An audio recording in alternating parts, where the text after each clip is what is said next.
안녕하세요. 유유상종이란 말이 있습니다. 전 요즘 들어서 그런 말 아주 절실하게 느낍니다. 없이 살면 다 이렇지 않다고 생각했는데 이 미친 처가 댁에 제대로 시달리고 나니 인간 불신증에 없는 사람들에 대한 선입견이 생깁니다.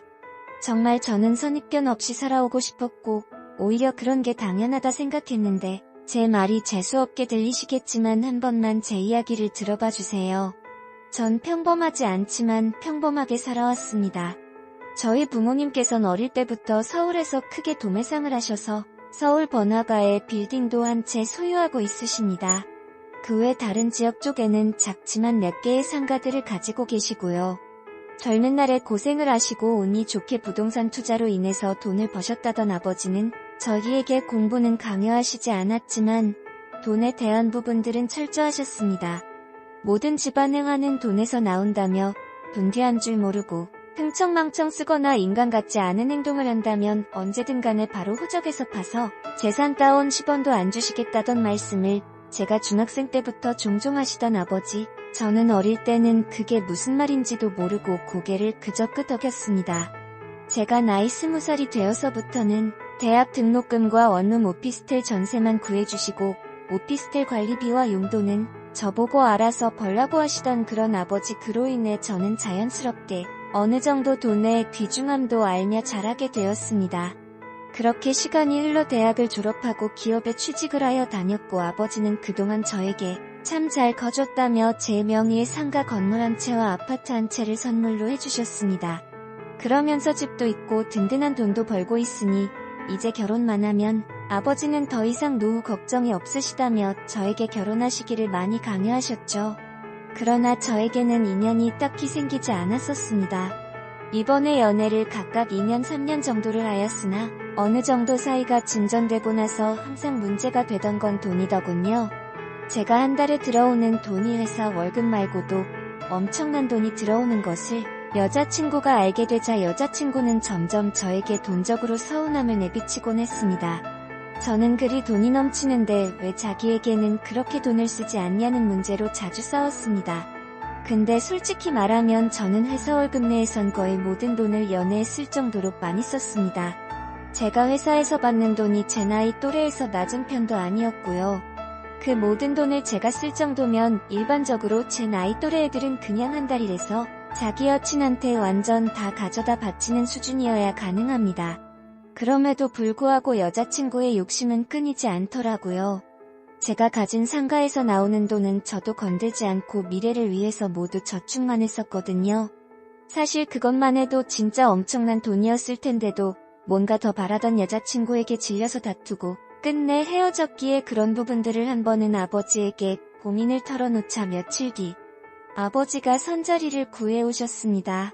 지인분의 건너하는 분의 따님이라던 명문대 출신의 회사 다니던 여성이었죠. 어릴 때부터 가풍 있는 집안에서 자라나 몸가짐도 남다르고 요즘 애들 같지 않다는 말에 아버지가 넘어가셔서 저에게 바로 날 잡고 소개를 시켜주셨고 그렇게 지금의 아내를 처음 만났었습니다. 아내는 그동안 제가 만나오던 여자들과 다른 단아한 모습에 저 또한 어느새 콩깍지가 쓰였던 것 같습니다. 부모님의 선으로 만난 것이다 보니 길게 끌고 할 필요 없이 서로 집안 알고 그러니 결혼 일찍 하는 게 낫지 않냐며 다 큰 성인 남녀가 괜히 오래 만나고 소문만 나면 안 좋다며 처가집에서 말을 했다고 하더군요. 그래서 그때는 그게 다 맞는 말인 줄만 알았고 일사천리로 결혼을 하게 되었습니다. 아내의 집은 예전에는 아주 잘 살았다고 들었습니다만 대대로 내려오던 유산으로 먹고 살았으나 아내의 할아버지 댁에서 사업을 실패하게 되면서 거의 모든 돈을 다 날리게 되었고 집안이 순식간에 몰락했다고 하더군요. 그래서 실제로 아내는 부자였던 부모님 밑에서 힘들게 컸다고 들었습니다. 집값뿐만 있던 집안이지 현재는 사실대로 말하면 몰락한 집안 그 자체였죠. 할아버지 되면 아내는 부자였던 시절도 거의 없었을 거고요. 말 그대로 저희 집은 그녀의 가풍만 보고 신부감으로 고른 것이었습니다. 저희가 결혼할 때 아버지는 자신이 주선해준 결혼이다 보니 통 크게도 며느리에게 아버지께서 가지고 있는 건물 한 채의 관리를 저와 공동으로 맡기고 거기에 대한 수입도 생활비에 보태쓰라고 하셨습니다. 제 아내는 그 앞에서 티도 안 내고 그저 알겠다고 담담히 말하길래 저는 제 건물도 있고 그러니 이 건물은 안 해보고 맡아서 해달라고 했습니다. 그땐 이게 별일이 생길지 전혀 몰랐습니다. 그렇게 몇 달이 지나고 어느 날 건물 세입자 한 분이 저희 아버지를 갑자기 찾아와서는 탄곡스런 호소를 했다는 겁니다. 그 호소 내용은 아내와 장모가 하루가 멀다 하고 건물에 계속 찾아와 임차인들에게 반말에 직원 부리듯이 지시한답니다. 가게에 들어와 사장인 임차인들에게 반말 직직 내뱉으며 먹는 것도 무전 취식하다시피 하고 월세 올릴 수도 있다. 뉘앙스로 말한답니다. 가게에 손님이 많으면 이렇게 잘 되니 이제 월세를 올려도 되겠네 라던지 잘 안되면 이런 식으로 장사하니깐 건물가치만 떨어진다는 등 도를 넘은 갑질에 참다 못해 불만을 토한 임차인들에게는 아예 영업방해를 대놓고 했다고 합니다. 심지어 폐업 준비하는 곳도 있답니다. 건물 주차장에 손님들이 오면 주차도 못하게 하고 손님들에게 폐악질을 부려 자신의 가게 직원이 너무 이기다. 정보에게 따졌더니 이 직원을 자르지 않으면 더 이상 건물계에 연장인해주겠다고 걸박까지 했다. 도저히 참을 수가 없어 저희 아버지에게 찾아왔다고 합니다. 저희는 그 장모와 아내가 그런 짓을 했다는 게 도저히 믿기지가 않았습니다. 이어서 말하시길 이틀 뒤까지 기한이라며 그때까지 직원 안 자르면 계약 연장은 절대 없을 거라고 엄포를 놓고 갔다는 말에 아버지랑 저는 이틀 뒤 정말 그러는 건가 싶어서 몰래 찾아가서 지켜보고 있었습니다. 계약 연장은 절대 없을 거라고 엄포를 놓고 갔다는 말에 아버지랑 저는 이틀 뒤 정말 그러는 건가 싶어서 저희한테는 단 한 번도 보여주지 않던 표정의 얼굴을 하고는 가게를 들어가자마자 가게 주인한테 욕설을 퍼부어대며 왜 아직도 이 직원을 자르지 않았냐고 소리를 지르며 난리를 피우던 장모년과 아내년 멀리서조차도 그 소리가 크게 들려 지켜보고 있던 아버지와 저는 도저히 참을 수가 없어서 가게를 들어가 장모와 아내를 강제로 끌고 나왔습니다. 이게 뭐하는 짓이냐니까 그제서야 아내는 표정이 다시 천사로 변하더니 나긋나긋한 목소리로 어쩌다 보니 못 보일 꼴을 보였다며 원래 누가 주인인지 이렇게 제대로 알려줘야 하는 게 아니겠냐며 헛소리를 찌꺼리더군요. 저희 아버지 건물 운영하시면서 단 한 번도 이렇게 갑질에 갑도 태어나서 해본 적이 없으셨습니다. 장사가 안 돼서 폐업하는 곳 있으면 아버지가 철거 비용까지 해주시기도 하고 항상 근처 건물들에 비해서 임대료가 10%가량 낮게 운영하시던 분이셨거든요.